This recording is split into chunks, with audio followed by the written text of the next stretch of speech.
Grace sat alone on the cold marble floor of ShopRite Mall in Victoria Island, her white cane clutched tightly in her trembling hands. Tears streamed down her face as shoppers walked past, their footsteps echoing in the busy corridor. She had been sitting there for 3 hours, waiting for her husband Michael to return from what he said would be a quick bathroom break. But let me tell you how Grace ended up here, abandoned like a forgotten shopping bag in one of Lagos's busiest malls. 2 years ago, Grace had been the pride of her family in Ikeja.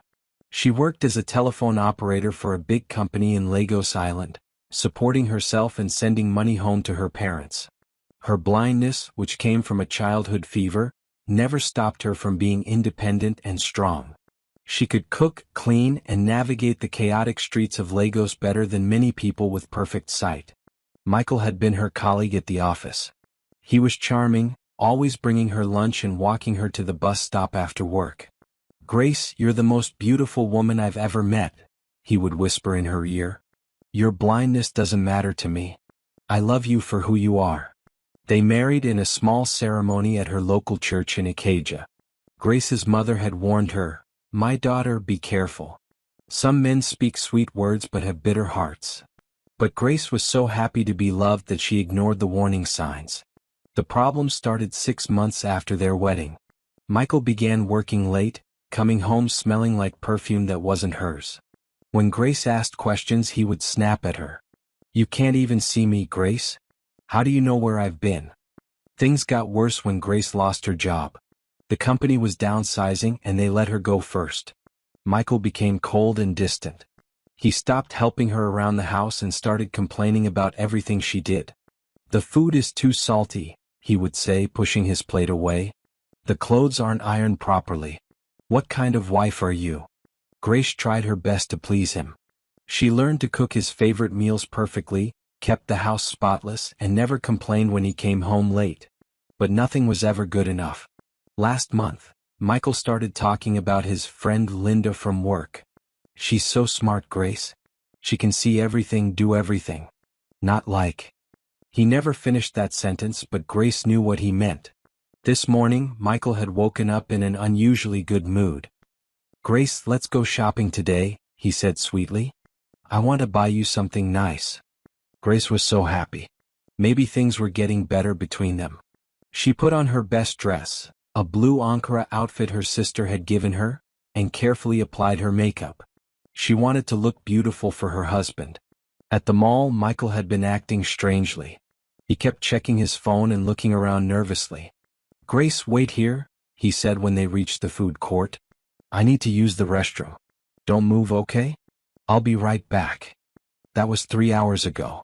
Now, as Grace sat on the floor, she heard whispers from people walking by. "Poor woman, someone left her here. Where is her family? This is so sad." Grace's phone had no credit to call anyone. She had given Michael all her savings last week when he said he needed money for his mother's medical bills. Now she realized it was probably another lie. The mall security guard, Mr. Emeka, approached her gently. "Madam, are you okay? Do you need help?" Grace tried to explain, but her voice was shaking. "My husband, he went to the bathroom, he said he would come back." Mr. Emeka had been watching her for the past hour. He had seen this before. Men who abandoned their wives or girlfriends when they became inconvenient. His heart broke for this young woman. "Madam, let me help you," he said kindly. "Come, let's go to the security office. We can call someone for you." As Grace stood up with the guard's help, she didn't know that across the mall, a young man named David had been watching the whole scene unfold. David Johnson, son of Lagos State Governor James Johnson, had come to the mall to escape the pressures of his wealthy life. He often came here to observe ordinary people and their daily struggles. David had noticed Grace when she first arrived with Michael. He had seen the way her husband treated her, impatient, embarrassed, constantly looking around as if he was ashamed to be seen with her. David had grown up around powerful men who thought they were better than others, and he recognized that attitude immediately. When he saw Michael sneak out of the mall through the back exit while Grace waited faithfully in the food court, David's blood boiled. His own father had taught him that a man's character was measured by how he treated those who couldn't fight back. David pulled out his phone and made a call. "Hello, this is David Johnson. I need you to run a background check on someone for me. His name is Michael? I don't have his last name yet, but I'll get it. Yes, it's urgent." As Grace walked slowly toward the security office, leaning on Mr. Emeka's arm, she had no idea that her life was about to change forever. She thought this was the worst day of her life, but sometimes God works in mysterious ways. Behind them, David Johnson watched and made another phone call. This time it was to his personal assistant. "Sarah, I need you to come to ShopRite Victoria Island immediately. And bring the car. There's a lady here who needs our help." Grace was about to discover that sometimes when one door closes, God opens a window. And sometimes that window leads to a palace. Can you believe what just happened? Michael actually abandoned his blind wife at the mall like she was trash. And Grace? Oh, Grace has no idea that the governor's son has been watching everything. But here's what's going to blow your mind. David Johnson isn't just any rich boy. He has plans for Michael that will make your jaw drop. If this story is hitting you in the feelings, smash that like button right now. Drop a comment and tell me, what would you do if you saw someone abandon their spouse like this? And listen, you need to subscribe because next chapter is going to show you exactly what happens when David Johnson steps into Grace's life. Trust me, you've never seen karma work this fast and this sweet. David Johnson stood in the security office watching Grace cry softly into a tissue that Mr. Emeka had given her. His jaw was clenched tight and his hands were balled into fists. In his 28 years of life, he had never felt such rage toward someone he'd never met. But let me tell you who David Johnson really was, and why what he was about to do would shake Michael's world to its very foundation. David was the only son of Governor James Johnson, one of the most powerful men in Nigeria. But unlike many politicians' children, David had been raised with strong values. His mother, late Mrs. Grace Johnson, yes, she shared the same name as our Grace, had died when David was 16. Before she passed, she made him promise to always protect those who couldn't protect themselves. "David, my son," she had whispered from her hospital bed, "wealth and power mean nothing if you don't use them to help others. Promise me you'll never become like those heartless rich men who step on the poor." David had kept that promise. While his friends from wealthy families spent their days partying and wasting money, David worked quietly behind the scenes helping ordinary Nigerians. He had started a foundation that provided jobs for disabled people, built schools in rural areas, and helped abused women start new lives. Nobody knew about his good works because he never sought publicity. He preferred to help people without them knowing who he was. That's why he often came to places like ShopRite, to understand the struggles of regular people. Now, watching Grace in her moment of deepest pain, David felt like his mother was speaking to him from heaven. This woman needed help, and he had the power to provide it. "Mr. Emeka," David said, walking into the security office. "I witnessed what happened to this lady. I'd like to help." Grace looked up, startled. She couldn't see David, but she could hear the authority in his voice. It was the voice of someone used to being obeyed. "Who are you?" she asked cautiously. "My name is David. I saw your husband leave you here, and I want to make sure you get home safely." Grace's heart sank even deeper. A stranger had witnessed her humiliation. She felt so ashamed. "Thank you, but I'll be fine. I just need to call my sister." "Ma'am, your phone is off," Mr. Emeka said gently. "And you said you don't have credit." David stepped forward. "Grace, may I call you Grace? I have a car outside. My driver can take you anywhere you need to go. No strings attached." Grace hesitated. Her mother had always warned her about accepting help from strange men. But what choice did she have? She had no money, no way to get home to Ikeja, and it was getting dark. "Why would you help me?" she asked. "You don't even know me." David sat down in the chair next to her. His voice was soft and kind. "My mother always told me that when you see someone in trouble, you don't ask questions. You just help. That's what separates good people from bad people." Something in his voice reminded Grace of her own father, gentle but strong. Against her better judgment, she found herself trusting this stranger. "Okay," she said quietly. "Thank you." As they walked toward the mall exit, David's assistant Sarah arrived with the car. She was shocked to see her boss helping a blind woman, but she knew better than to ask questions. David often helped people and Sarah had learned to just follow his lead. In the car, Grace sat quietly while David made phone calls. She couldn't understand everything he was saying, but she heard enough to know he was setting something in motion. Yes, I want you to find everything about Michael. Grace, what's your husband's full name? Grace hesitated, then said, Michael Adebayo. He works at Crown Insurance Company on Lagos Island. David smiled grimly. Michael Adebayo, Crown Insurance Company. I want his employment history, his bank records, everything. And I want it by tomorrow morning. Grace's heart started beating faster. What are you going to do? Nothing yet, David said calmly. I just like to know who I'm dealing with. They reached Grace's small flat in Acadia just as her sister Janet was arriving home from work. Janet took one look at Grace's tear-stained face and exploded with anger. Grace, where is that useless husband of yours? Why are you crying? Grace broke down and told her sister everything. Janet's face grew darker with each word. I knew it. Janet shouted. I told you that man was no good. He was just using you.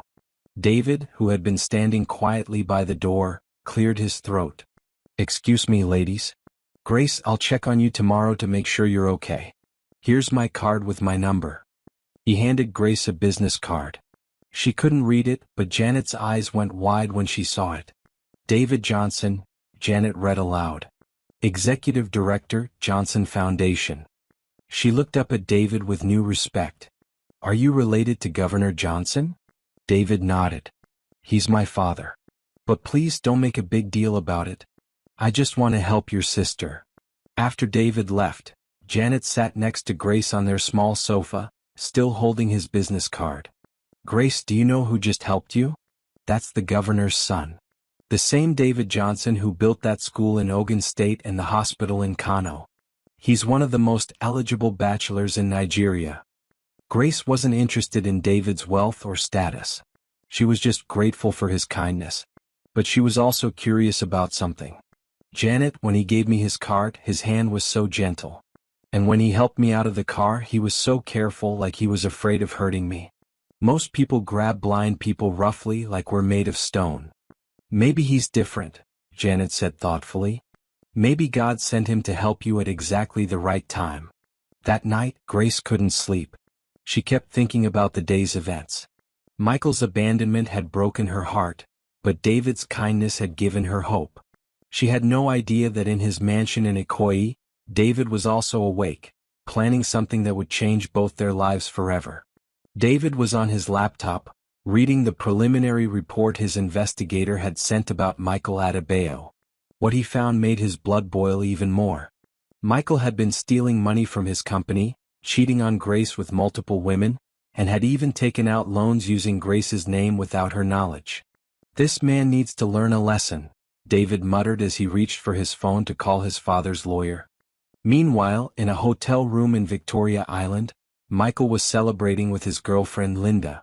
He had no idea that his actions at the mall had been witnessed by the most powerful young man in Lagos.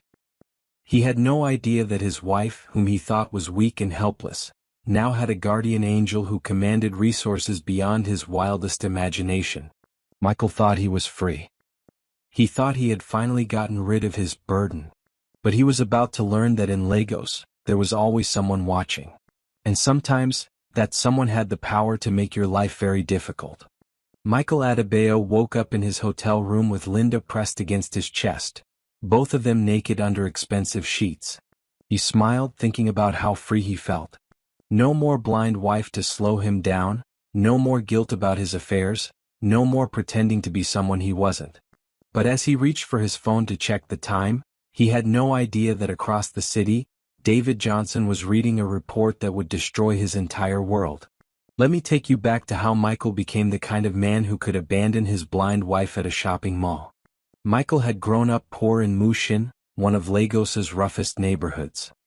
His father was a bus conductor who drank away most of his earnings, and his mother sold provisions from a small table outside their one-room apartment. Michael was smart in school, but he learned early that being smart wasn't enough. You had to be cunning, ruthless, and willing to step on others to get ahead. When he got his job at Crown Insurance Company, Michael saw it as his ticket out of poverty. He started small, padding his expense reports, claiming overtime he didn't work, selling confidential client information to competitors. Nobody suspected the quiet, well-dressed young man who always had a kind word for everyone. Meeting Grace had been perfect for his image. A kind, devoted wife made him look stable and trustworthy. The fact that she was blind made her even more useful. She couldn't see his lies, couldn't watch him steal, couldn't witness his affairs. But Michael had gotten greedy. Over the past 2 years, he had stolen over 3 million naira from the company. He had opened credit accounts in Grace's name, using her disability benefits and personal information. He had even convinced her to sign documents she couldn't read, telling her they were just household paperwork. All this money had gone to funding his lifestyle with Linda, expensive hotels, fancy restaurants, designer clothes, and the deposit on a new apartment where he planned to start his real life without Grace holding him back. Michael thought he was smart. He thought he had covered his tracks perfectly. He had no idea that David Johnson's investigator was more thorough than any police detective.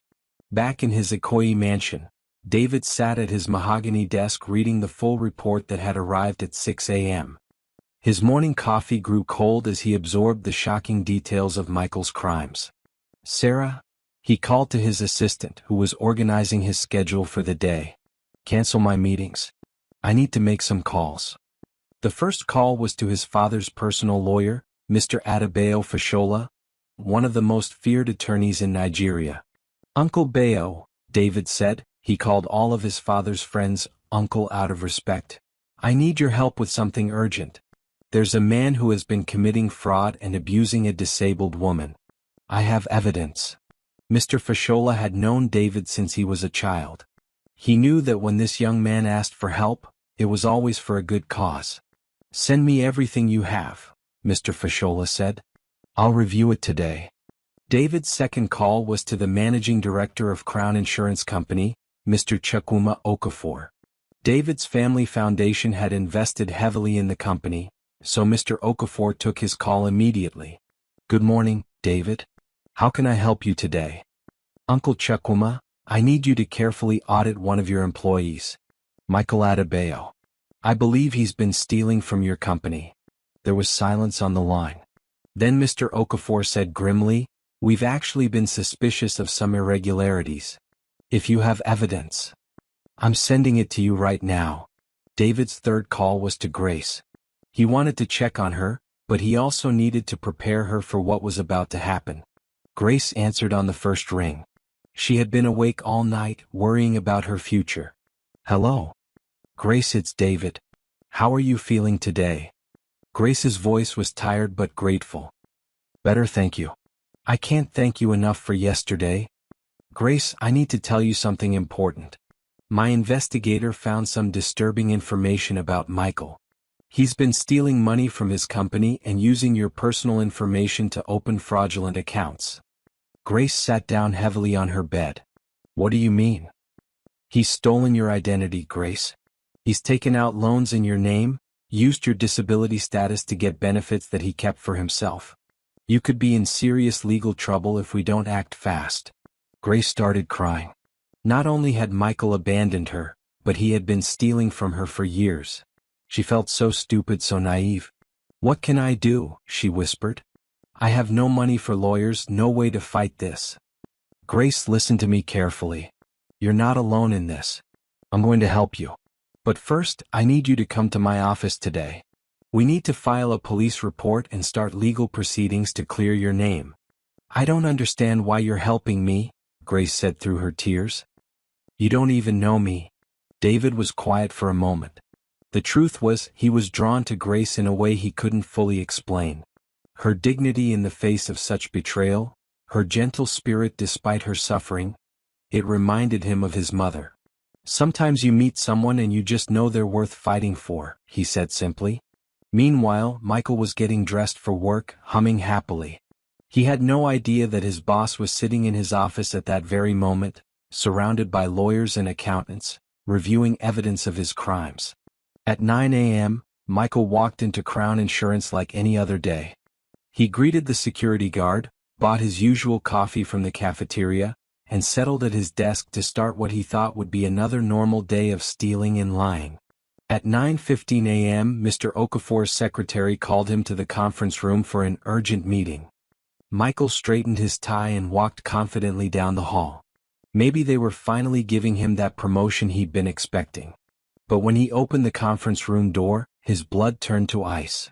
Sitting around the table were Mr. Okafor, the head of human resources, the company's chief lawyer, and 2 police officers. "Michael Adebayo," said one of the officers, standing up. "You are under arrest for embezzlement, fraud, and identity theft." As the handcuffs clicked around his wrists, Michael's mind raced. How had they found out? He had been so careful. "You have the right to remain silent," the officer continued, but Michael wasn't listening. He was thinking about Linda, about their plans, about the new life he was supposed to start today. "Please," he begged Mr. Okafor. "There must be some mistake. I would never." Mr. Okafor looked at him with disgust. "We have bank records, forged documents, witness statements. You stole over 3 million naira from this company, Michael. And you used your disabled wife's identity to do it. How did you find out?" Michael whispered. Mr. Okafor smiled grimly. "Let's just say you picked the wrong woman to mess with. Grace has friends in high places now." As Michael was led away in handcuffs, past his shocked co-workers, past the gossiping security guards, past the cleaning lady who shook her head in disappointment, he finally understood that his carefully constructed world was crashing down around him. But this was just the beginning. David Johnson was far from finished with Michael Adebayo. The arrest was only the first move in a much larger game of chess, and Michael was about to discover just how powerful an enemy he had made. In her small flat in Ikeja, Grace sat listening to the news on the radio, not knowing that her husband's arrest was about to be the lead story on every Lagos news channel. Her phone rang. It was David. "Grace," he said gently. "It's done. Michael has been arrested. You're safe now." Grace started crying again, but this time they were tears of relief. "Thank you," she whispered. "Thank you so much." "Grace," David said, his voice soft with an emotion he couldn't name, "this is just the beginning. I promise you by the time I'm finished, Michael will regret the day he ever hurt you." Linda Chioma stared at the news report on her phone screen, her perfectly manicured hand trembling as she read the headline, "Crown Insurance Employee Arrested for N3 Million Fraud." Below the headline was Michael's photo. The same Michael who had promised her a new life, a new apartment, and freedom from her ordinary job as a bank teller. She was sitting in the expensive hotel room that Michael had paid for, surrounded by shopping bags filled with clothes and jewelry he had bought her just yesterday. Now everything made sense. The sudden wealth, the expensive gifts, the confidence with which he spent money she thought came from his successful business ventures. But let me tell you how Linda had become the other woman in this story, and why her world was about to come crashing down just as hard as Michael's. Linda had grown up in a middle-class family in Surulere. Her parents were teachers who had struggled to pay her school fees and give her a decent education. When she graduated from university with a degree in banking and finance, she thought her life would be different from her parents' constant financial struggles. But working as a bank teller in Lagos was harder than she expected. The salary was small, the customers were often rude, and she watched rich people come in every day to make transactions worth more than she earned in a year. Linda began to dream of a different life: designer clothes, a nice car, her own apartment, maybe even traveling abroad. When Michael walked into her bank 6 months ago, he seemed like the answer to her prayers. He was well-dressed, confident, and he flirted with her in a way that made her feel special. He told her he was an executive at an insurance company, that he was unhappily married to a woman who didn't understand him, and that he was planning to leave his wife soon.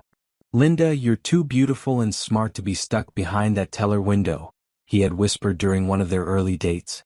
"I can give you a better life. Just be patient with me while I sort out my situation at home." Linda knew it was wrong to date a married man, but Michael was so convincing. He painted his wife Grace as a burden who held him back from his true potential. He never mentioned that Grace was blind. He just said she was dependent and couldn't take care of herself. Once I leave her, we can be together properly, Michael had promised. I just need to make sure she's okay financially. I'm not a heartless man, Linda. I believe in doing the right thing. Linda had believed him because she wanted to. The gifts, the expensive dates, the promises of a future together. It all seemed so real. Michael had even shown her pictures of the apartment he claimed to be buying for them in Lekki, complete with a swimming pool and ocean view. Yesterday, when Michael had told her he was finally free of his burden, Linda had been overjoyed. They had celebrated with champagne and expensive sushi, making plans for their new life together. Now, sitting in the hotel room that had been paid for with stolen money, Linda felt sick to her stomach. She had been living a lie, wearing stolen clothes, eating food paid for with money taken from Michael's blind wife. Her phone rang. It was her friend Blessing, who also worked at the bank. Linda, did you see the news? Isn't that your boyfriend who got arrested? Linda's voice was barely a whisper. Yes, it's him. Girl, they're saying he stole millions of naira. And he was using his disabled wife's identity to commit fraud. Linda, please tell me you didn't know about this. Linda started crying. I didn't know, Blessing. I swear I didn't know. He told me his wife was he never said she was blind. He never said he was stealing. Linda, you need to be careful. If the police think you were involved, you could be in serious trouble too. After hanging up, Linda sat on the bed, staring at all the expensive things around her. Every item represented a lie, a theft, a betrayal of an innocent woman. She thought about Grace, sitting at home not knowing that her husband was spending her money on another woman. Linda had always considered herself a good person. Yes, she had made the mistake of dating a married man, but she had convinced herself that Michael's marriage was already over. She had never intended to hurt an innocent woman, especially not a disabled one. She picked up her phone and did something that surprised even her. She searched for Grace's number. Meanwhile, Grace was at David's office in Victoria Island, sitting across from his massive mahogany desk as lawyers explained the legal proceedings that would clear her name and recover some of the money Michael had stolen. David watched Grace carefully as the lawyers spoke. Despite everything she had been through, she listened quietly, asked thoughtful questions, and maintained a dignity that impressed everyone in the room. She wasn't looking for revenge or trying to get more than what was rightfully hers. She just wanted her life back. Grace, said Mr. Fashola, we've frozen all of Michael's accounts and seized his assets. We should be able to recover most of the money he stole from you. But I have to warn you, this case will be in the newspapers. People will know your story. Grace nodded. I understand. I just want to make sure no other woman goes through what I went through.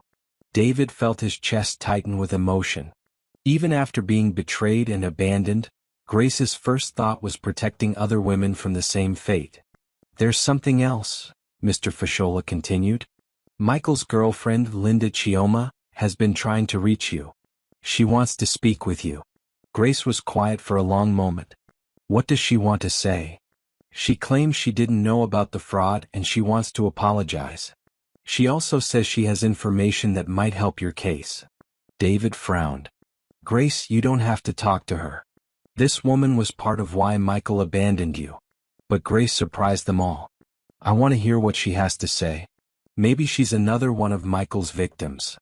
2 hours later, Linda walked nervously into David's office. She had expected to meet Grace alone, but when she saw the expensive office, the team of lawyers and David himself, she realized how much trouble Michael, and possibly she, was in. Grace was sitting in a chair near the window, her white cane resting against her knee. Even though she couldn't see Linda, she seemed to sense her presence. You must be Linda, Grace said quietly. Linda had prepared a speech, but when she saw Grace, really saw her, all her words disappeared. This wasn't the weak, burdensome wife Michael had described. This was a dignified, beautiful woman who had been betrayed by the man she loved. I'm so sorry, Linda whispered, tears streaming down her face. I'm so sorry for what I did to you. Grace was quiet for a moment. Did you know he was stealing money? No. I swear I didn't know. He told me he was successful, that he was planning to leave you anyway. He never told me you were blind.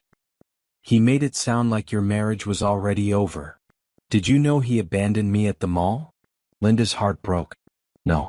He told me he had left you at your sister's house. He said you agreed to the separation. David had been watching this exchange with growing amazement. Grace was handling this situation with more grace and wisdom than most people could manage. She wasn't screaming or crying or demanding revenge. She was seeking truth. Linda, Grace said finally, do you love him? Linda was shocked by the question. I thought I did. But the man I love doesn't exist, does he? The real Michael is someone who would steal from his blind wife and abandon her at a shopping mall. Grace nodded slowly. Then you're another one of his victims. Linda broke down completely. Grace, I have bags full of clothes and jewelry that he bought me with stolen money. I want to give it all back. I want to help you get justice. That's when Linda revealed something that would change everything.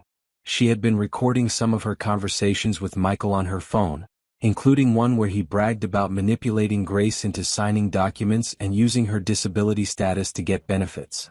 As David listened to the recordings, his jaw tightened with anger. But he also felt a growing admiration for Grace, who was showing forgiveness and compassion to the woman who had helped destroy her marriage.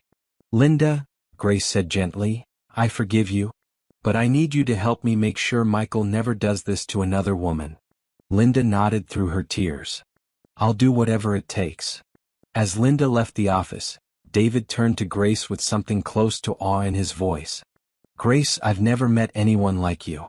After everything you've been through, how can you forgive so easily? Grace smiled sadly. Hatred is a poison you drink hoping someone else will die. I refuse to let Michael poison my heart the way he poisoned my marriage. David felt something shift in his chest, a feeling he had never experienced before. He was falling in love with Grace's spirit, her strength, her incredible capacity for forgiveness. But he had no idea that Grace was feeling something similar. For the first time since her marriage began falling apart, she felt protected, valued, and truly seen by someone who understood her worth. Neither of them knew they were about to face their biggest test yet. Y'all, I am crying real tears right now. Did you see the grace, literally grace, that this woman showed to Linda? Most people would have been screaming, fighting, calling names, but our Grace forgave the other woman and recognized that she was a victim too. And can we talk about David? This man is watching Grace handle this situation with such dignity and class, and you can see he's falling hard. But Linda coming clean with those recordings? Michael's own words are about to bury him deeper than he ever imagined. If Grace's forgiveness just touched your soul, smash that like button. Comment below and tell me, could you forgive the other woman the way Grace did?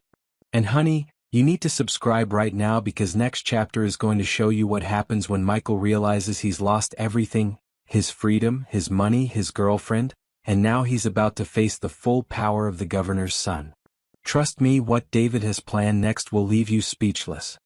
Michael sat in the cramped police cell in panty, his designer shirt now wrinkled and stained, his confident smile replaced by the hollow stare of a broken man.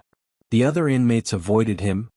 Word had spread quickly that he was the insurance man who stole from his blind wife, and even hardened criminals had no respect for that kind of coward. But the worst was yet to come. At that very moment, David Johnson was putting the final touches on a plan that would ensure Michael never forgot the consequences of his cruelty. Let me tell you what had happened in the 3 days since Michael's arrest, and why his nightmare was only just beginning. The story had exploded across Lagos like wildfire. Heartless husband abandons blind wife at mall, screamed the headlines of every newspaper. Social media was buzzing with outrage. The video from the mall security cameras, showing Michael sneaking out while Grace waited faithfully, had gone viral. But it wasn't just the abandonment that had Lagos talking. The full extent of Michael's crimes was being revealed piece by piece. 3 million naira stolen from his company. Credit cards opened in Grace's name. Disability benefits stolen and spent on his girlfriend. Bank loans secured with forged documents using Grace's signature. Nigerians were furious. The hashtag Justice for Grace was trending, with thousands of people sharing their own stories of betrayal and calling for Michael to face the full weight of the law. But David wasn't satisfied with just public outrage. He wanted Michael to face consequences that would last a lifetime. On Tuesday morning, David sat in his father's office in the government house in Alausa, Ikeja. Governor James Johnson was reading the case file David had prepared, his face growing darker with each page. "This man is a disgrace," Governor Johnson said finally. "David, I know you want justice for this woman, but what exactly are you asking me to do?" David leaned forward in his chair. "Dad, I'm not asking you to break any laws. I'm asking you to make sure the law is applied fully. Michael Adebayo should face every possible charge: fraud, identity theft, abandonment of a dependent person, forgery. I want him to understand that actions have consequences." Governor Johnson studied his son carefully. In 28 years, he had never seen David this passionate about anything except his charity work. "Son, is there something you're not telling me about your interest in this case?" David was quiet for a moment. How could he explain that Grace had awakened something in his heart he didn't even know existed? How could he tell his father that he was falling in love with a woman he had known for less than a week? "Dad, she reminds me of Mama. The same strength, the same dignity in the face of suffering.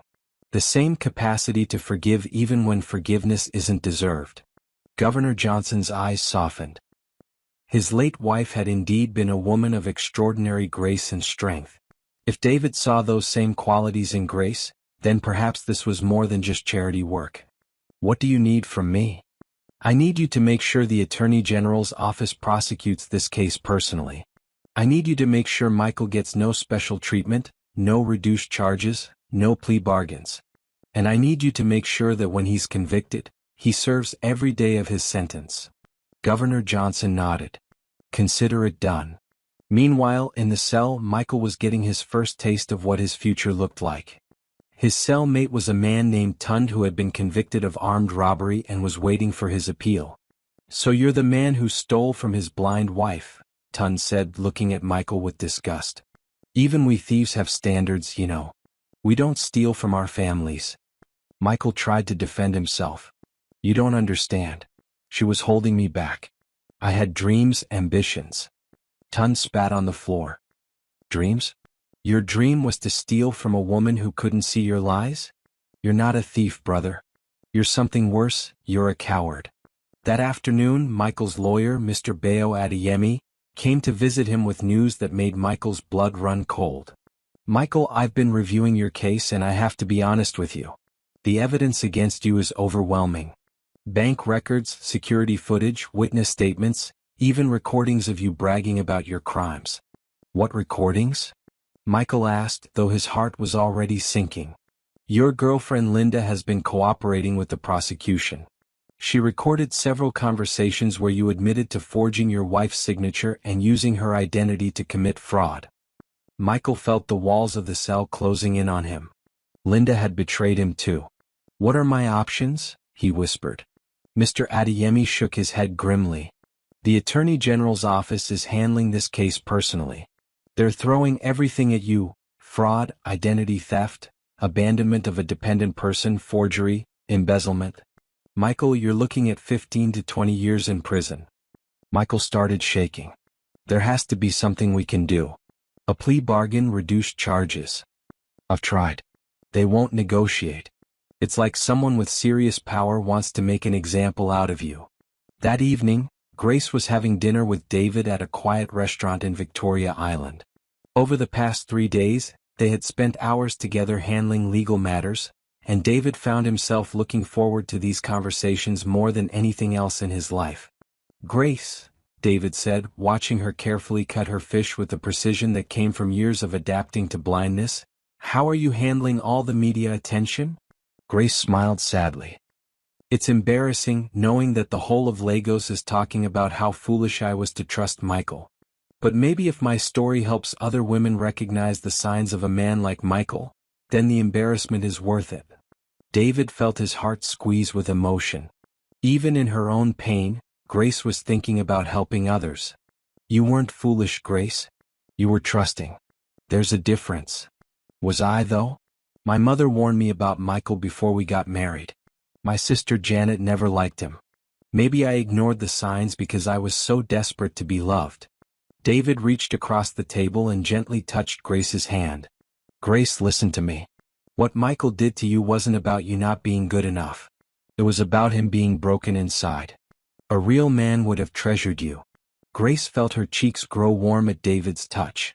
In 3 days, this man had shown her more genuine care and respect than her husband had shown her in 2 years of marriage. David, why are you doing all this for me? You barely know me. David was quiet for a long moment. The truth was complicated. Yes, he wanted justice for Grace because it was the right thing to do. But somewhere along the way, his desire to help her had become something deeper. He was falling in love with her strength, her wisdom, her gentle spirit that somehow remained unbroken despite everything she had endured. Maybe some people are worth fighting for from the moment you meet them, he said simply. Grace felt her heart skip a beat. She had been hurt so badly by Michael that she had convinced herself no man would ever truly want her. But David made her feel valuable, protected, cherished in a way she had never experienced. Grace, David said softly, when this is all over, when Michael is in prison and you've gotten your life back, would you consider letting me take you to dinner? Not as your lawyer or your advocate, but just as a man who thinks you're extraordinary. Grace's breath caught in her throat. She had never expected to feel this way about anyone again, especially not someone as wealthy and powerful as David. But when she was with him, she didn't feel like a burden or a victim. She felt like a woman worthy of love. Yes, she whispered. I would like that very much. Neither of them knew that across the city, Michael was lying on his narrow prison cot, finally understanding the full magnitude of what he had lost. Not just his freedom, not just his money, but the chance to be loved by a woman who had a heart pure enough to forgive even those who betrayed her. And he was beginning to realize that Grace's new protector had the power to ensure that this lesson would last the rest of his life. Tomorrow, Michael would face a judge who had been personally briefed by the Attorney General. Tomorrow, the recordings of his own bragging would be played in open court. Tomorrow, he would learn that some mistakes can never be undone. But tonight, Grace was smiling for the first time in months, and David was planning a future that neither of them had seen coming. Oh my heart. Did y'all see that tender moment between Grace and David? This man asked her on a proper date and baby, Grace said yes. But can we talk about Michael getting a reality check in that prison cell? Even the armed robber thinks he's trash. And honey, when the governor's son gets his daddy involved, you know Michael is about to face the full power of the Nigerian justice system. 15 to 20 years? The Attorney General handling the case personally? Michael thought he was smart, but he messed with the wrong family. If you're here for Grace and David's love story, smash that like button. Drop a heart emoji if you think they're perfect for each other. And listen, you absolutely must subscribe because next chapter is going to show you the courtroom drama that will have Michael begging for mercy. Plus, we're about to see Grace step into a world of wealth and power she never imagined. The Lagos High Court was packed beyond capacity, with people standing in the aisles and spilling out into the corridors. Everyone wanted to witness the trial of Michael Adebayo, the man who had abandoned his blind wife at a shopping mall and stolen millions from her. News cameras lined the back of the courtroom, and reporters scribbled frantically in their notebooks. Michael sat at the defendant's table in an orange prison uniform, his hands shackled, looking nothing like the confident man who had walked out of ShopRite Mall 2 weeks ago. His eyes were hollow, his face gaunt from stress and poor prison food. He kept glancing toward the gallery, hoping to see Linda's face among the crowd, but she was nowhere to be found. But let me take you back to what had happened in the days leading up to this moment, because the trial was only the beginning of Michael's reckoning. 3 days earlier, Grace had done something that shocked everyone. She had visited Michael in prison. David had strongly advised against it. Grace, you don't owe him anything. Why put yourself through that? But Grace had been adamant. I need to look him in the eye, well, you know what I mean, and tell him exactly what he did to me. I need him to hear it from my own mouth. So on a rainy Thursday afternoon, Grace walked into Panty Police Station with David by her side. The other visitors in the waiting room stared at her with a mixture of pity and admiration. Everyone in Lagos knew her story by now. When Michael was brought into the visiting room, He could barely look at Grace. She sat across from him with perfect posture, her white cane resting against her chair, her dignity intact despite everything he had put her through. "Hello, Michael," she said quietly. "Grace," he whispered, his voice cracking. "I'm so sorry. I never meant for things to go this far." "Didn't you?" Grace asked calmly. "When you forged my signature on those loan documents, what did you think would happen? When you used my disability benefits to buy gifts for your girlfriend, what did you think would happen? When you left me sitting on the floor of that mall for 3 hours, what did you think would happen?" Michael started crying. "I was scared, Grace. I felt trapped. I thought if I could just get enough money together, I could start over somewhere new. I thought you would be better off without me." "Better off?" Grace's voice rose slightly, the first crack in her composure. "Michael, I loved you. I would have done anything for you. I cooked your meals, cleaned your clothes, never complained when you came home late smelling like another woman's perfume. How was I better off being abandoned like garbage in a public place?" Michael was sobbing now. I know. I was selfish and stupid and cruel. Grace, please forgive me. Please don't let them destroy my life." Grace was quiet for a long moment. When she spoke, her voice was steady again. "Michael, I do forgive you. I forgive you because holding on to hatred will poison my heart. But forgiveness doesn't mean there are no consequences. You stole from me, you lied to me, you humiliated me, and you abandoned me when I needed you most. You need to face justice for what you've done." "Grace, please," Michael begged. "Tell them you don't want to press charges. You have influence now with the governor's son protecting you. One word from you could save me." Grace stood up slowly. "The Grace who would have saved you died on the floor of that mall, Michael. The woman sitting here today believes in justice." As she walked away, Michael called out desperately, "Grace? Grace, please. I love you." Grace paused at the door without turning around. "No, Michael. You loved what I could do for you. You never loved me." Now, sitting in the courtroom 3 days later, Michael understood that his last hope had walked away from him in that prison visiting room. The prosecutor, Ms. Adunni Oduya, one of Lagos State's most respected attorneys, stood to address the jury. She was known for her thorough preparation and her ability to make complex financial crimes understandable to ordinary people. "Ladies and gentlemen of the jury," Ms. Oduya began, "this case is about more than money. This is about a man who systematically betrayed and exploited the woman who trusted him most. The defendant, Michael Adebayo, didn't just steal money from his employer. He stole his wife's identity, her benefits, her dignity, and finally, her faith in love itself." The prosecutor walked over to a large screen where she began displaying evidence. Bank records, forged signatures, photographs of the expensive gifts Michael had bought Linda with stolen money. "The evidence will show that Mr. Adebayo stole over 3 million naira from Crown Insurance Company over a period of 2 years. But that wasn't enough. He also opened fraudulent credit accounts using his wife's personal information, stole her disability benefits, and forged her signature on loan documents, all while she trusted him completely." Ms. Oduya played the security footage from the mall, and the courtroom gasped as they watched Michael sneak out while Grace sat waiting faithfully in the food court. And finally, when his lies began to catch up with him, Mr. Adebayo abandoned his blind wife at a shopping mall like she was trash he no longer wanted to carry. Michael's lawyer, Mr. Adeyemi, tried his best to mount a defense, but the evidence was overwhelming. Bank records, security footage, witness testimonies, and most damaging of all, the recordings Linda had made of Michael bragging about his crimes. When Linda took the witness stand, the entire courtroom held its breath.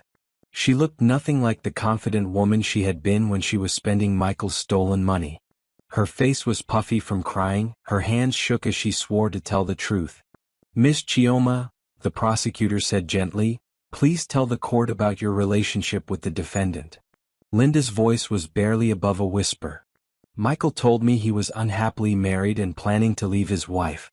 He said she was dependent and couldn't take care of herself, but he never told me she was blind. He made me think their marriage was already over." "Did Mr. Adebayo ever tell you where he got the money to pay for your expensive dates and gifts?" "He said he was a successful executive who had some profitable business ventures on the side. I never questioned it because I wanted to believe him. Miss Chioma, I'm going to play some recordings you made of conversations with Mr. Adebayo. Can you tell the court why you recorded these conversations? Linda glanced at Michael, who was staring at her with a mixture of betrayal and desperation. Toward the end of our relationship, Michael started bragging about how clever he was. He talked about tricking Grace into signing papers she couldn't read, about using her disability status to get benefits. It made me uncomfortable, so I started recording our conversations. The recordings were played for the courtroom, and Michael's own voice filled the space, boasting about his manipulations. Grace is so trusting she'll sign anything I put in front of her. She can't see what she's signing anyway. I've used her information to get 3 different credit cards and a bank loan. The stupid woman doesn't even know. The courtroom erupted in angry murmurs. The judge had to call for order. But the most powerful testimony came from Grace herself. When she walked to the witness stand with her white cane, guided by the court clerk, the entire courtroom fell silent. Ms. Oduya approached her gently. Mrs. Adebayo, please tell the court about your marriage to the defendant. Grace's voice was clear and strong. I loved Michael with everything I had. I trusted him completely. When you're blind, you have to rely on the people you love to be your eyes in the world. Michael was my eyes, and he used that trust to rob me blind, literally.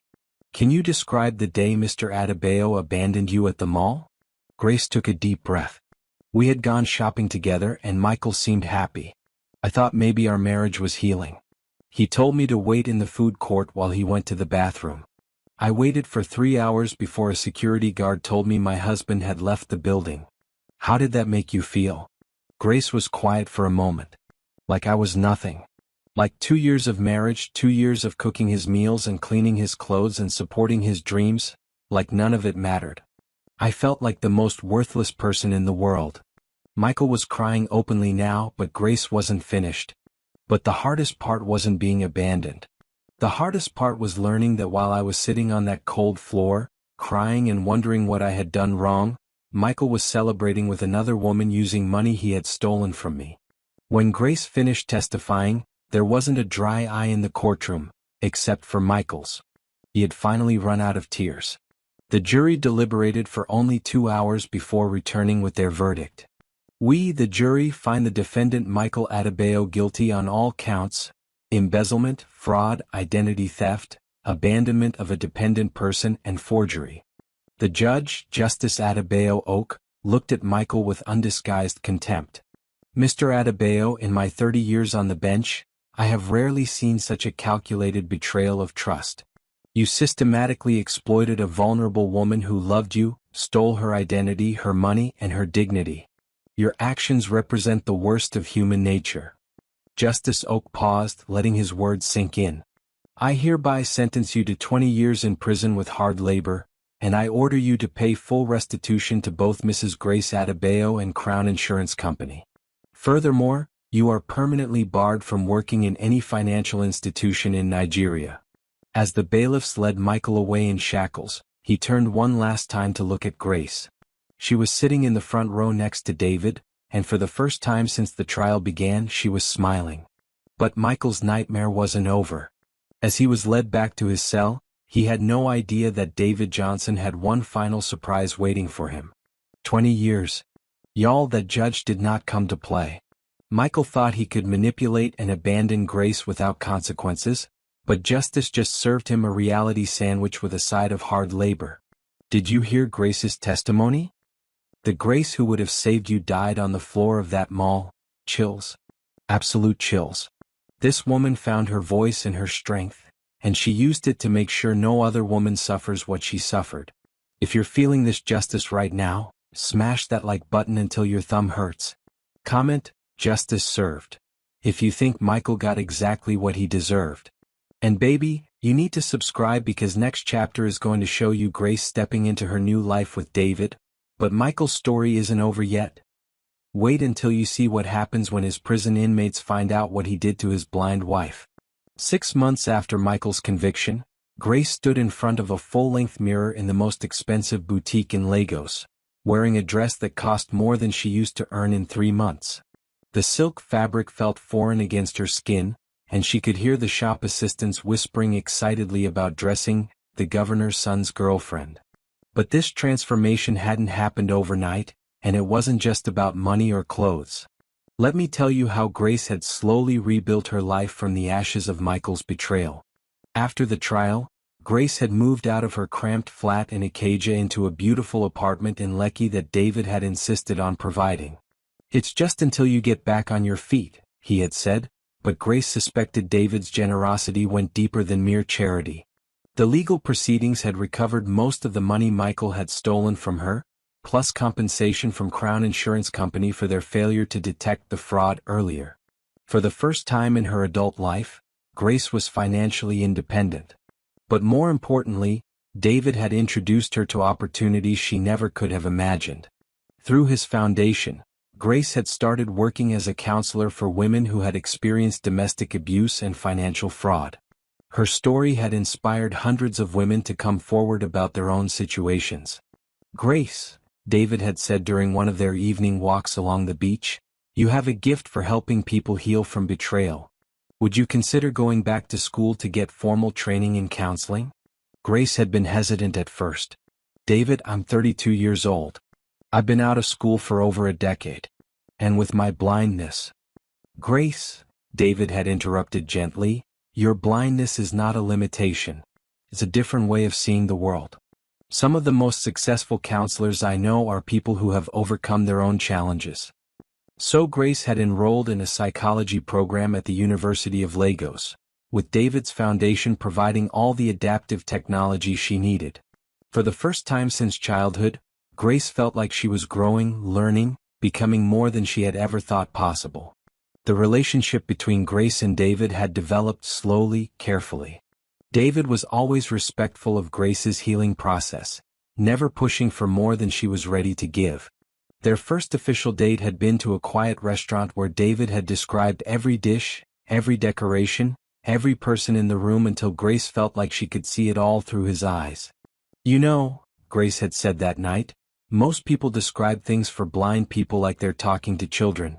You describe things like you're painting a picture for someone you respect." David had taken her hand across the table. "Grace, I don't see your blindness when I look at you.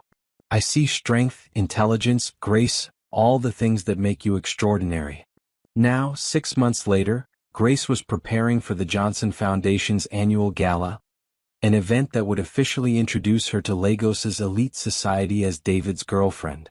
"Grace, you look absolutely stunning," said the boutique owner, Mrs. Adunni Coker, adjusting the elegant navy blue gown. "Mr. David chose this dress perfectly. The color brings out your eyes."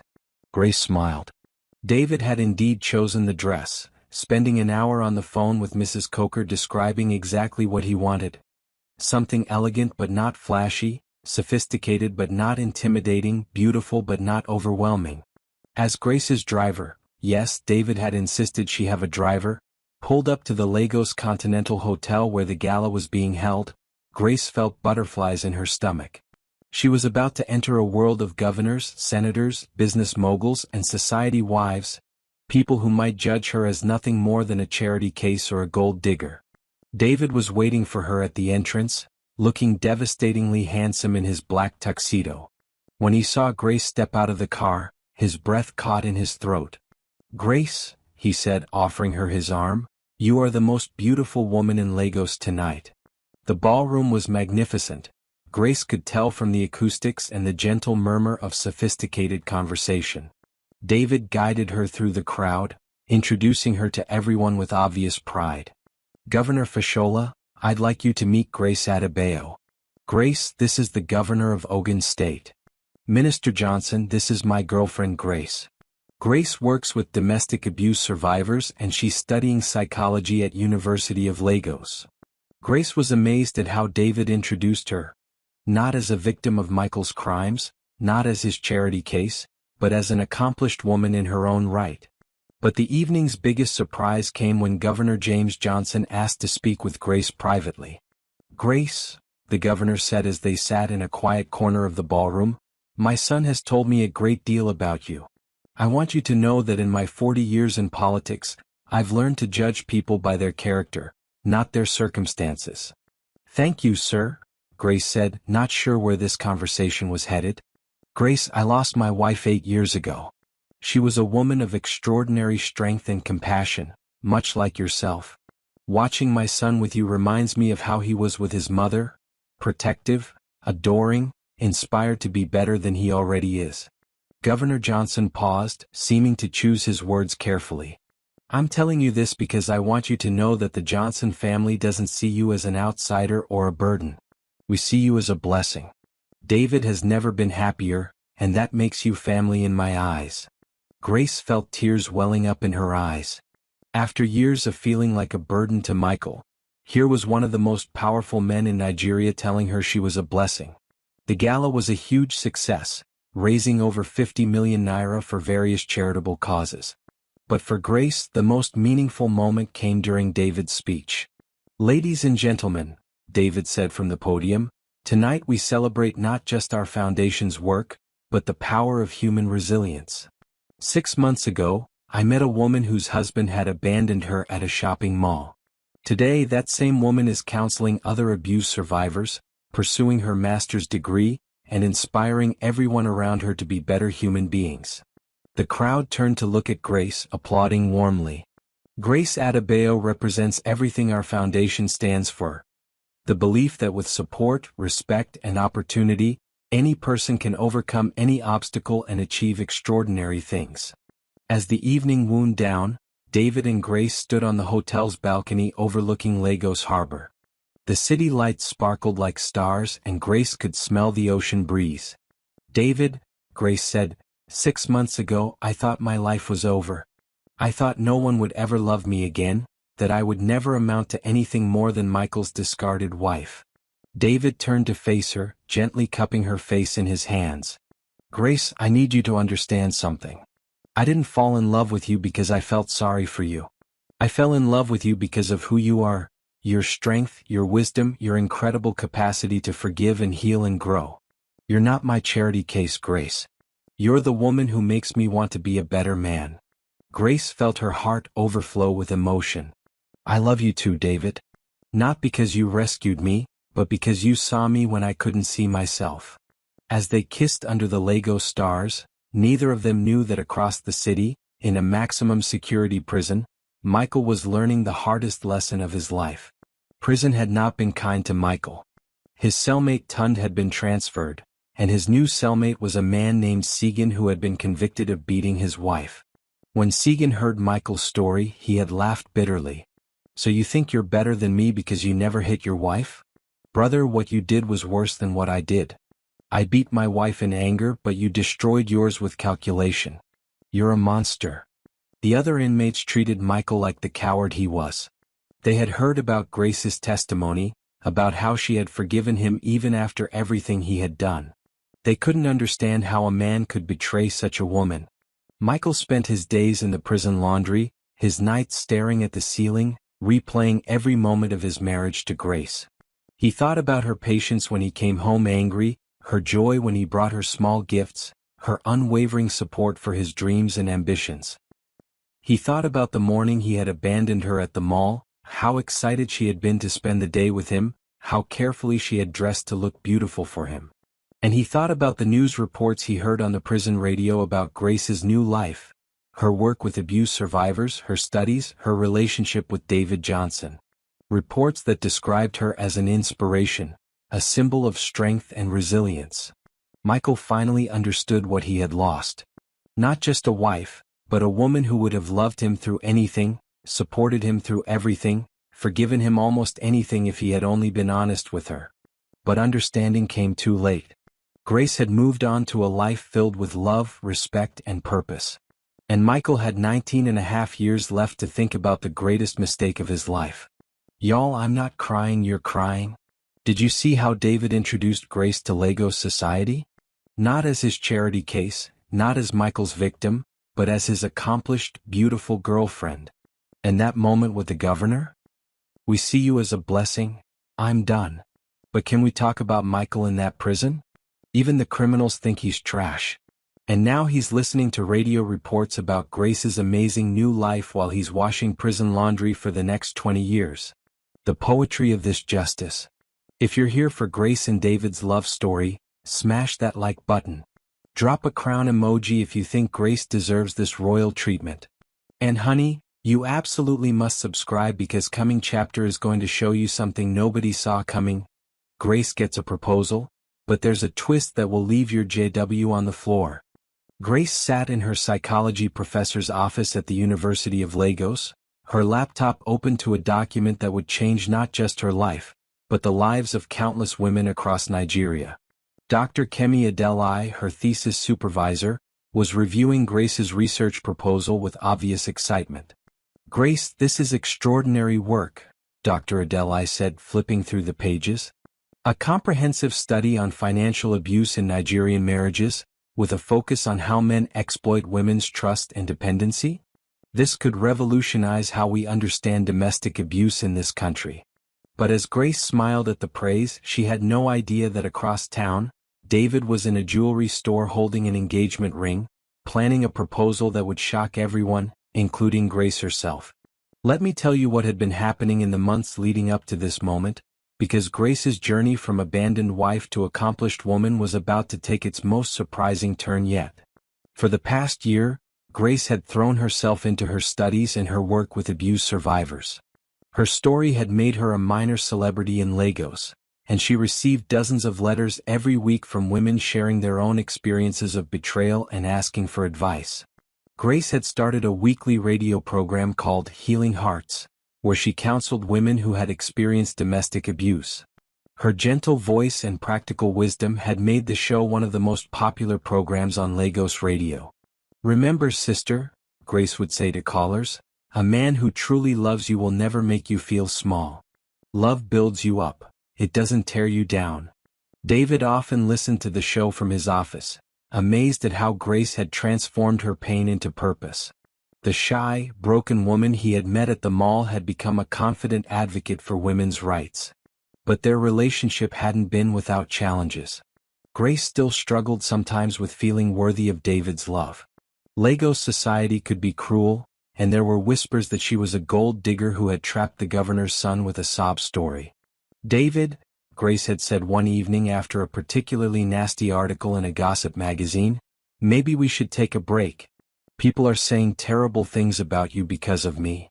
David had pulled her close, his voice firm with conviction. "Grace, I don't care what people say. I know who you are and I know what we have together. Anyone who can't see your worth doesn't deserve a place in our lives." The truth was, David had been planning to propose for months. He had his grandmother's engagement ring redesigned by the most exclusive jeweler in Lagos, adding tactile elements so Grace could feel the intricate details even though she couldn't see them. But David's proposal plans were complicated by something Grace didn't know. He had been offered a position as Nigeria's ambassador to the United States. "Son," Governor Johnson had said during a private conversation, "this appointment could be the beginning of a political career for you. But it's a big decision, especially now that you're serious about Grace." David had been torn. The ambassadorship was an incredible opportunity, but it would mean leaving Nigeria for at least 4 years. How could he ask Grace to leave everything she had built, her studies, her radio show, her work with abuse survivors? Meanwhile, Grace was dealing with her own dilemma. She had been accepted into a PhD program at Harvard University, a full scholarship to study domestic violence prevention. It was the opportunity of a lifetime, but it would mean leaving David in Nigeria behind for 3 years. "Janet," Grace confided to her sister over dinner, "I don't know what to do. This Harvard opportunity could change everything for my career, but I can't imagine being away from David for 3 years." Janet studied her sister carefully. "Grace, 2 years ago you were abandoned at a mall by a man who saw you as a burden. Now you're choosing between a PhD at Harvard and a relationship with the governor's son. Do you see how far you've come?" That evening, David came to Grace's apartment with a carefully planned surprise. He had arranged for her favorite meal to be prepared by a private chef, and he had filled the apartment with her favorite flowers, jasmine, whose scent she could enjoy even though she couldn't see their beauty. "David, what's all this for?" Grace asked, smiling as she inhaled the fragrant air. Grace, sit down. I need to tell you something important. Grace felt her stomach flutter with nervousness. David's tone was serious, almost formal. Grace, 18 months ago, I watched a man abandon you at a shopping mall. I saw you sitting on that cold floor, crying, and I felt something I had never felt before. A need to protect someone, to fight for someone, to love someone with everything I had. David got down on one knee, his voice shaking with emotion. Grace Adebayo, you are the strongest, most compassionate, most extraordinary woman I have ever known. You took the worst thing that ever happened to you and turned it into a mission to help other women. You faced a courtroom full of strangers and told your truth with dignity and grace. You forgave when forgiveness seemed impossible. Grace gasped as she heard David's voice coming from below her, realizing he was kneeling. Grace, I want to spend the rest of my life learning from your strength, supporting your dreams, and loving you the way you deserve to be loved. Will you marry me? David took her hand and slipped the ring onto her finger. Grace ran her fingers over the intricate design. She could feel tiny diamonds arranged in the shape of a phoenix, rising from flames made of sapphires. A phoenix, David explained softly, because you rose from the ashes of betrayal stronger and more beautiful than ever. Grace was crying now, overwhelmed by the beauty of the moment and the symbolism of the ring. Yes, she whispered. Yes, David, I'll marry you. As they held each other, both of them realized they needed to share their news. David about the ambassadorship, Grace about Harvard. David, Grace said, pulling back slightly, I have something to tell you too. I've been accepted to Harvard University for a PhD program. David's eyes widened. Grace, that's incredible. I'm so proud of you. But it's a 3-year program in America. I would have to leave Nigeria. Leave you? David took her hands, smiling with a mixture of love and amazement. Grace, I have news too. I've been offered the position of Nigerian ambassador to the United States. It's a 4-year appointment based in Washington, D.C. Grace stared at him in shock, then started laughing through her tears. David laughed too, spinning Grace around the apartment. Grace, this is more than coincidence. This is destiny. As news of their engagement spread through Lagos, the reaction was overwhelming. Grace's radio show received thousands of congratulatory calls. The Johnson Foundation was flooded with well wishes. Even Governor Johnson made a public statement praising Grace as the daughter-in-law Nigeria can be proud of. But the most meaningful response came from an unexpected source. 3 days after the engagement announcement, Grace received a letter at her radio station. The return address was Kirikiri Maximum Security Prison. Dear Grace, the letter began in Michael's familiar handwriting. I heard about your engagement on the prison radio. I want you to know that despite everything I did to you, despite all the pain I caused, I am genuinely happy for you. Grace continued reading, her heart heavy with complex emotions. I know I have no right to ask for anything from you, but I wanted to tell you how sorry I am. Not because I got caught, not because I'm in prison, but because I destroyed something beautiful. You loved me completely and I threw that love away for fool's gold. I've had 2 years to think about our marriage, about the woman you were and the man I failed to be. I understand now that you weren't holding me back. I was holding myself back with my greed, my lies, my cowardice. David Johnson is a lucky man, Grace. But more than that, he's a smart man. He saw what I was too blind to see, that you are a treasure worth protecting, a heart worth cherishing, a spirit worth celebrating. I pray that you find with him everything you deserved from me but never received. I pray that he loves you the way you deserve to be loved. And I pray that someday, you can forgive the foolish man who lost the best thing that ever happened to him. Congratulations on your engagement, Grace. You deserve every happiness. Michael. Grace folded the letter carefully, tears streaming down her face. David, who had been reading it aloud to her, was quiet for a long moment. How do you feel about this? He asked gently. Grace was quiet, processing her emotions. Sad, she said finally. Sad that it took losing me for Michael to understand what he had. Sad that he learned to love me after it was too late to matter. Do you regret anything? David asked, and Grace could hear the vulnerability in his voice. Grace turned to face David, reaching up to touch his face with her gentle hands. David, if Michael hadn't abandoned me at that mall, I would never have met you. If he hadn't stolen from me, I would never have gone to court and found my voice. If he hadn't betrayed me, I would never have learned how strong I really am. Grace smiled, her voice growing stronger with conviction. I don't regret the pain, David, because the pain led me to purpose. I don't regret the betrayal because the betrayal led me to truth. And I don't regret being abandoned because being abandoned led me to you. That night, as Grace and David planned their future together, a wedding in Lagos, a life in America, children who would grow up knowing that love means protection, not exploitation, neither of them could have imagined how their story would end. But in his prison cell, Michael sat staring at the ceiling, finally understanding that some mistakes echo through eternity. He had 20 years left to serve, and for the first time he understood that the real punishment wasn't the prison walls. It was knowing that he had held a diamond and mistaken it for glass. Grace had found her happily ever after, but her story was about to inspire something even greater than personal healing. Y'all? A phoenix ring? Did David just propose with a ring designed like a phoenix rising from ashes? And then they both had American dreams they were afraid to share. This is not coincidence, people. This is destiny writing the most beautiful love story. But can we talk about Michael's letter from prison? Finally apologizing, finally understanding what he lost. But honey, it's too late. Grace found her king, and Michael is writing letters from a prison cell realizing he threw away his queen. If this proposal just made your heart explode, smash that like button. Comment, Phoenix Rising, if you believe Grace deserves this fairy tale ending. And listen, you absolutely cannot miss next chapter because we're about to see Grace and David's wedding, but there's a surprise that will change everything about how their story impacts Nigeria. Lagos had never seen anything like it. The Cathedral Church of Christ on Lagos Island was decorated with thousands of white roses and baby's breath, and the guest list read like a who's who of Nigerian politics, business, and entertainment.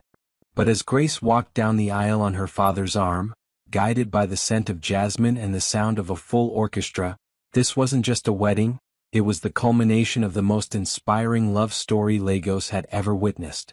But the biggest surprise of the day wasn't the celebrity guests or the elaborate decorations. It was the announcement Grace and David would make during their reception that would change thousands of lives across Nigeria. Let me take you back to the weeks leading up to this magnificent day, because Grace's transformation from abandoned wife to ambassador's bride had inspired something much bigger than anyone could have imagined. In the 3 months since their engagement, Grace and David had been overwhelmed by the response to their story. Letters poured in from across Africa. Women sharing their own stories of betrayal and recovery, young girls saying Grace had inspired them to value themselves, men writing to say Grace's story had made them examine their own treatment of women. David, Grace had said one evening as they read through the latest batch of mail, I think God allowed everything to happen to me for a reason. Maybe my pain was meant to heal other people's pain. That's when David had his idea. An idea that would turn their wedding into something much more significant than a celebrity celebration. Grace, what if we used our wedding to launch something bigger? What if we created a foundation specifically for women who have experienced financial abuse and abandonment? Grace's face lit up with excitement. We could call it the Phoenix Foundation, helping women rise from the ashes of betrayal. They decided to ask wedding guests to donate to the new foundation instead of giving traditional gifts. The response was overwhelming. By the day of the wedding, they had already raised over 100 million naira. Now, on this perfect Saturday morning in December, Grace stood in the bridal suite at the Eco Hotel, surrounded by her sister Janet, David's female cousins, and her new friends from Lagos High Society. Her wedding dress was a masterpiece, ivory silk with intricate beadwork that she could feel under her fingertips, designed specifically so that Grace could appreciate its beauty through touch. Grace, Janet said, tears in her eyes, Mama and Papa are so proud of you.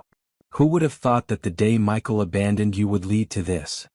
Grace smiled, running her hands over her dress one more time. Janet, I used to think that day was the worst day of my life. Now I know it was the day my real life began.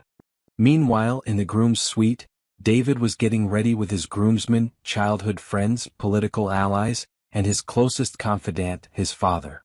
"Son," Governor Johnson said as he helped David with his cufflinks, "your mother would be so proud of you today. You chose a woman of character over a woman of convenience. That's how I know you'll be a great husband." David looked at himself in the mirror, hardly believing this day was real. "Dad, I keep thinking I'll wake up and discover this is all a dream. How did I get so lucky?" "David, luck had nothing to do with it. You saw someone who needed help, and you helped without expecting anything in return. Grace fell in love with your character, not your bank account. That's the foundation of a marriage that will last forever." The ceremony itself was breathtaking. As Grace walked down the aisle, guests rose to their feet, many of them crying openly. This wasn't just a wedding, it was a celebration of redemption, of second chances, of love conquering betrayal. David's eyes filled with tears as he watched Grace approach.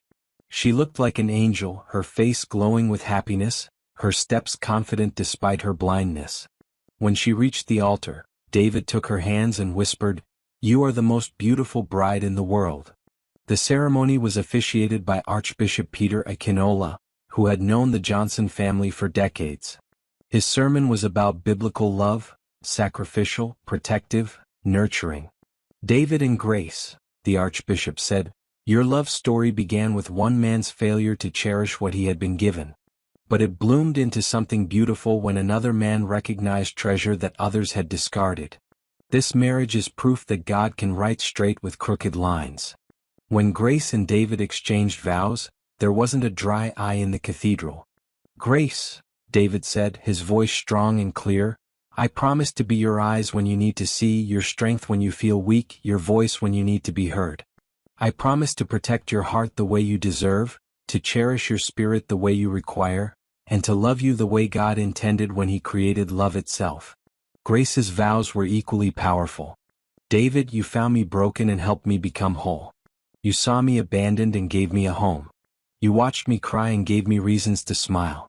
I promise to support your dreams, to be your partner in all things, to love you not just for what you've done for me, but for who you are, a man of honor, integrity, and compassion." As they exchanged rings, Grace ran her fingers over David's wedding band, feeling the inscription he had added, "My Grace, my peace, my love." The reception at the Eco Hotel was elegant beyond description, but the most meaningful moment came during David's speech. "Ladies and gentlemen," David began, standing with his arm around Grace, 18 months ago, I witnessed an act of cruelty that changed my life forever. A man abandoned his wife at a shopping mall like she was trash he no longer wanted to carry. That woman was Grace, and that moment of cruelty became the beginning of the most beautiful love story of my life." The crowd applauded, but David wasn't finished. "Grace and I have learned that sometimes God allows terrible things to happen not to break us, but to break us open, to break open our hearts, our minds, our capacity for compassion. Today, we're announcing the launch of the Phoenix Foundation for Women's Economic Empowerment."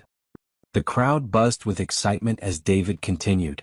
"This foundation will provide microloans to women starting businesses, legal aid for women experiencing financial abuse, counseling for women recovering from betrayal, and educational scholarships for women pursuing degrees.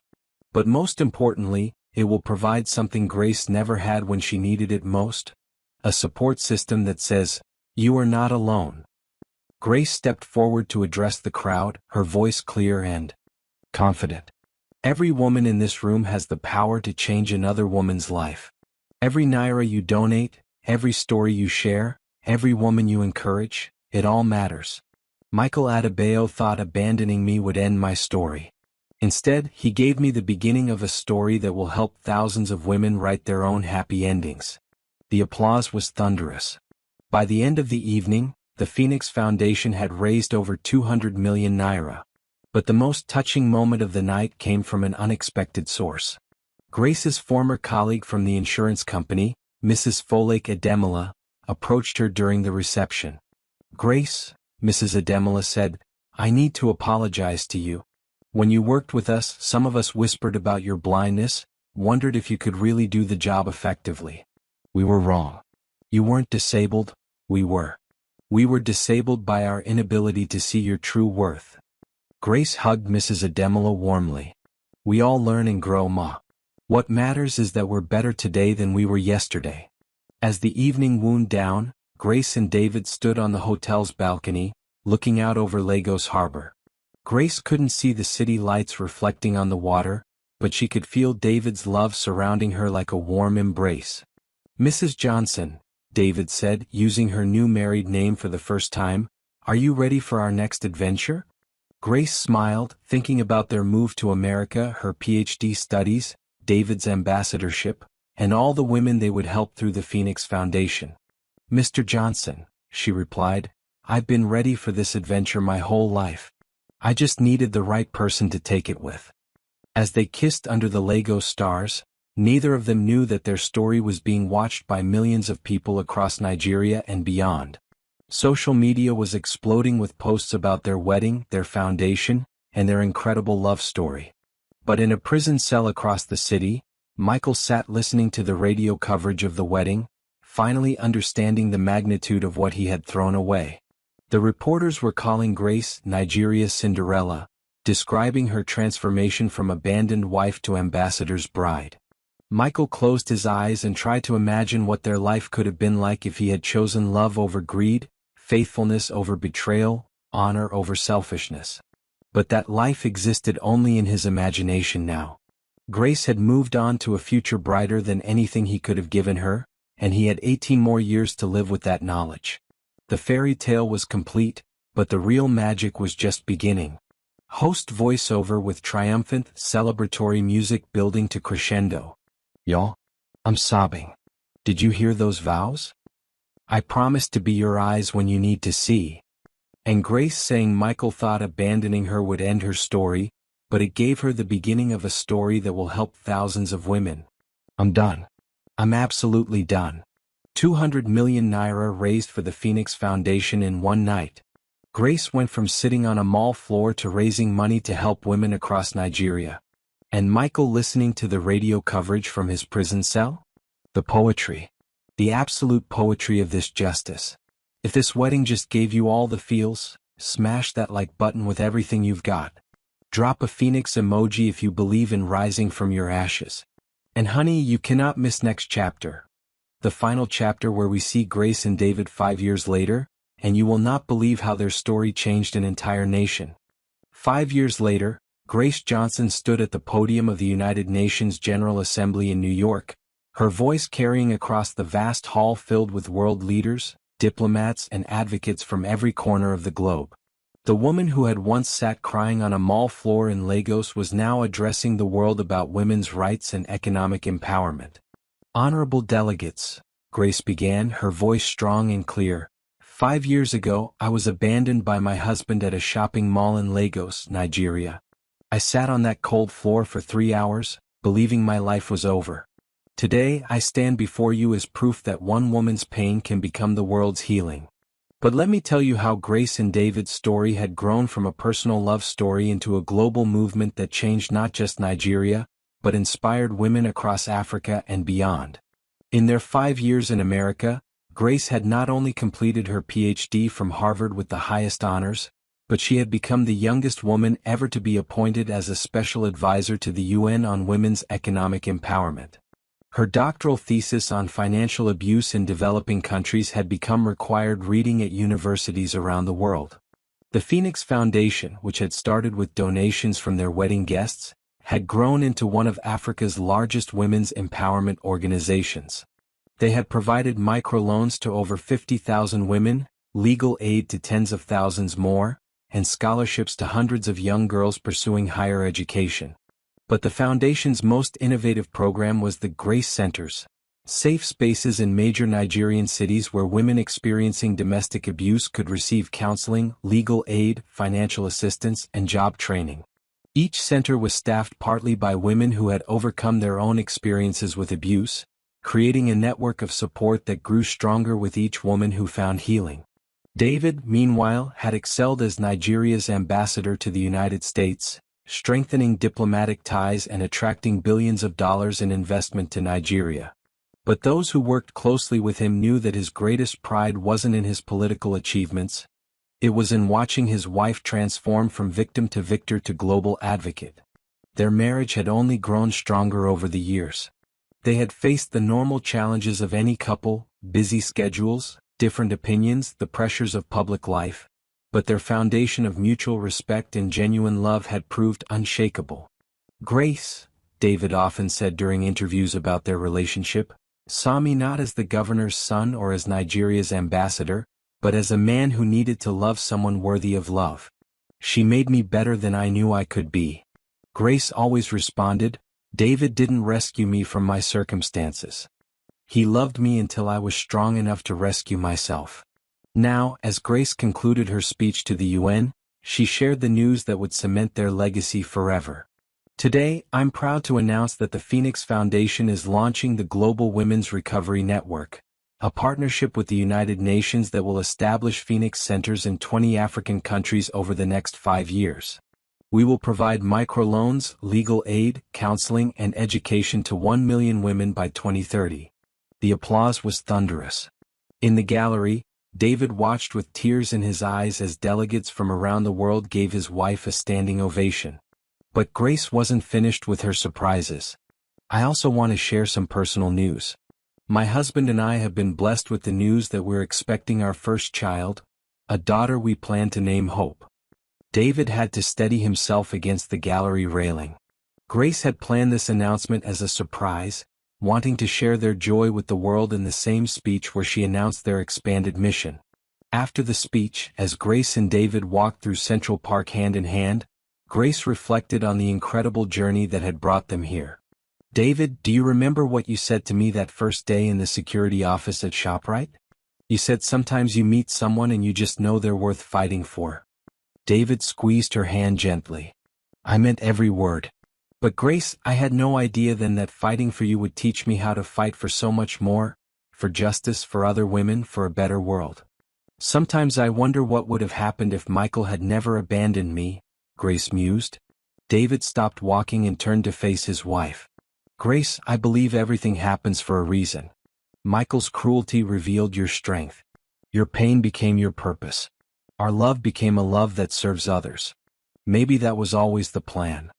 Meanwhile, back in Nigeria, the story of Grace and David had become legend.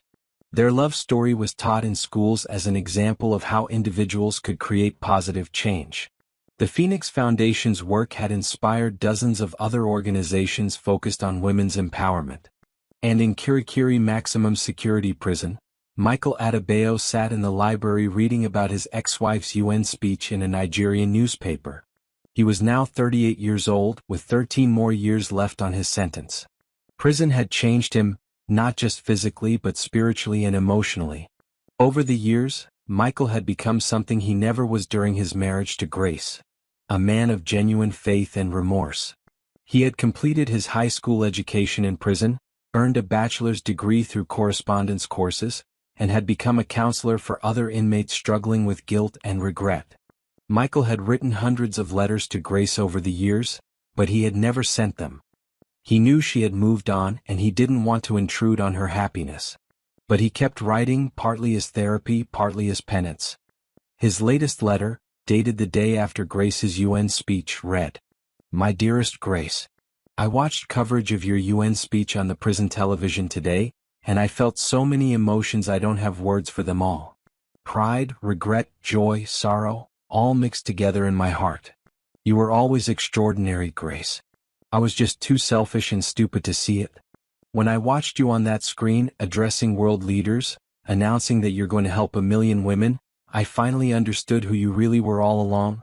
Not my burden but my blessing. Not my limitation but my inspiration. I know you'll never read this letter, and that's okay. I'm not writing for forgiveness or reconciliation. I'm writing because I need you to know, even if you never hear it, that watching you become who you were meant to be is the only light in my darkness. Your daughter will grow up knowing she has a mother who turns pain into purpose, who transforms betrayal into blessings, who shows the world that no woman is ever too broken to rebuild herself stronger than before. I pray for you every day, Grace. Not for us. That dream died the day I walked out of that mall. But for you, for David, for your daughter, for all the women whose lives will be changed because you refused to let my cruelty define your destiny. You rose from ashes and became a phoenix. You took the worst thing that ever happened to you and made it the best thing that ever happened to thousands of other women. I will spend the rest of my life knowing that I held a diamond and threw it away. But I will also spend the rest of my life grateful that someone else recognized your worth and gave you the love you always deserved. Congratulations on everything, Grace. You are exactly who you were always meant to be. With eternal regret and eternal respect, Michael. This time, Michael sealed the letter and put it with the others in a box under his prison cot. Someday, maybe after he was released, maybe after Grace had lived a full and happy life, he might find a way to let her know that her Grace had reached even him. As 2029 drew to a close, Grace and David returned to Nigeria for the holidays. They visited the Phoenix Foundation headquarters in Lagos, where they saw walls covered with photos of women who had rebuilt their lives with the foundation's help. There was Amaka, the widow who had started a successful catering business with a microloan. There was Funmi, the abuse survivor who had become a lawyer and now provided free legal aid to other women. There was Blessing, the teenager who had received a scholarship and was now studying engineering at the University of Lagos. Grace, said Mrs. Tadaleo Adesanya, the foundation's executive director, we've received over 100,000 letters from women thanking you for giving them hope. But there's one letter I think you should see. Mrs. Adesanya handed Grace an envelope that had arrived that morning, addressed simply to Mrs. Grace Johnson, Phoenix Foundation, Lagos. Grace felt the envelope carefully. The handwriting was familiar, though she couldn't place it. As Mrs. Adesanya read the letter aloud, Grace's heart began to race. It was from Linda Chioma. Dear Mrs. Johnson, the letter began, you probably don't remember me, but I was Michael's girlfriend 5 years ago. I wanted to write to thank you for showing me what forgiveness looks like, and to tell you how your story changed my life. After Michael's trial, I was so ashamed of my role in your pain that I considered ending my life. But then I heard your radio show where you talked about how betrayal can become a teacher if we let it. I went back to school, completed my banking degree, and now I work for a microfinance bank that specifically serves women. Every day, I help women start businesses and achieve financial independence. Every loan I approve, every woman I counsel, every life I help change, it's my way of saying sorry for the pain I helped cause you.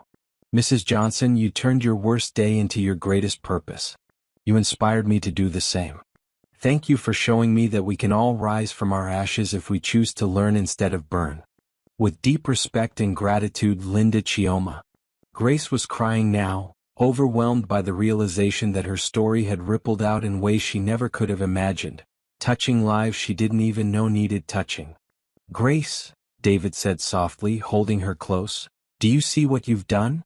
You didn't just overcome betrayal, you turned it into a blessing for thousands of women.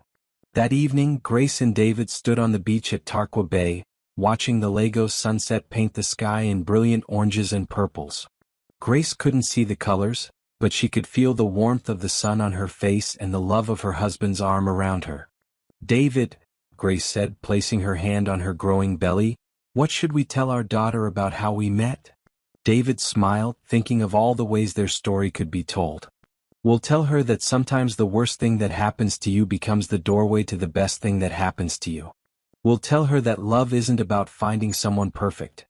It's about finding someone who sees your imperfections and chooses to love you anyway. And we'll tell her that her mother is living proof that no woman is ever too broken to rebuild herself into something beautiful. Grace smiled, feeling their daughter move gently inside her. And we'll tell her that her name is Hope because that's what her parents' story gave to the world. Hope that love conquers betrayal, hope that pain can become purpose, hope that every ending can become a new beginning.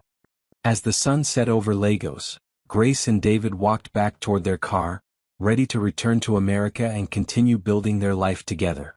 They had transformed a moment of cruelty into a lifetime of love, a personal betrayal into a global movement, a story of abandonment into a legacy of hope. And somewhere in a prison cell across the city, Michael closed his eyes and said a prayer of gratitude, not for forgiveness, which he knew he didn't deserve, but for the privilege of having once been loved by a woman who had turned his greatest failure into her greatest triumph. Grace's story was complete, but her impact would continue for generations.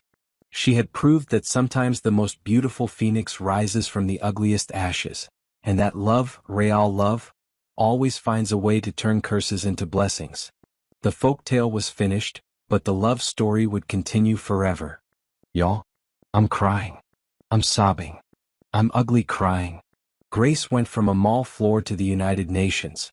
From abandoned wife to global advocate. From broken woman to mother of hope. And Michael writing letters he'll never send, finally understanding he held a diamond and threw it away. The poetry. The absolute poetry. But this isn't just Grace's story. This is every woman's story. This is proof that your worst day can become the doorway to your best life. This is proof that love, real love, doesn't just heal you, it makes you a healer. If Grace's story just changed your life, smash that like button until it breaks. Drop a phoenix emoji if you're ready to rise from your own ashes. Comment, I am Grace, if this story made you realize your own strength. And honey, subscribe because Grace's story proves that every ending is just a new beginning waiting to happen. The Phoenix Foundation is fictional, but organizations like it exist everywhere. If Grace's story inspired you, find ways to help women in your own community rise from their ashes. Because that's how folktales become reality, when we decide to live the lessons they teach. The end. This folktale is dedicated to every woman who has ever felt abandoned, betrayed, or broken. You are not the end of your story, you are the author of your comeback.